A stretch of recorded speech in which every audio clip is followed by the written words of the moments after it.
आमच्या एंगेजमेंट ॲनिव्हर्सरीला. आणि मला असे हँडक्राफ्टेड गिफ्ट बनवायला खूप आवडतात. मी खूप छान छान गिफ्ट बनवले त्याच्यासाठी. आणि आमची ॲनिव्हर्सरी असो, आमचे कोणते पहिले सण असो, व्हॅलेंटाईन डे आणि एंगेजमेंट ॲनिव्हर्सरी, प्रत्येक दिवस स्पेशल म्हणजे आठवणीत आणण्यासाठी खूप वेगवेगळे गिफ्ट बनवलेत त्याच्यासाठी. जर तुम्ही पण असे हँडक्राफ्टेड गिफ्टमध्ये इंटरेस्टेड असाल ना तर मला नक्की मेसेज करा. मी तसे गिफ्ट्स माझे जे मी बनवले त्याच्यासाठी हँडक्राफ्टेड ते नक्की तुमच्यासोबत शेअर करेन. आणि ते 7 वर्ष झालेत म्हणून मी तो 7 ड्रॉ केला आहे. त्याच्यामध्ये आमच्या असे 4 वर्षभरात आठवण राहते 7 वर्षातल्या बेस्ट मेमरीज त्या आम्ही इथं पिक्समध्ये चिटकवल्या आहे. सो सगळ्या मेमरीज रिकॉल होतात. सो मला फारशी ड्रॉइंग येत नाही, पण मी खूप प्रयत्न करते की मी छान काहीतरी बनवावं. काय गिफ्ट कसलं बाबा?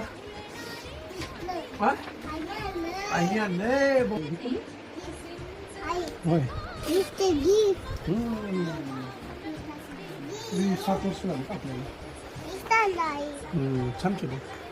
इकडे बघ कसं 7 जण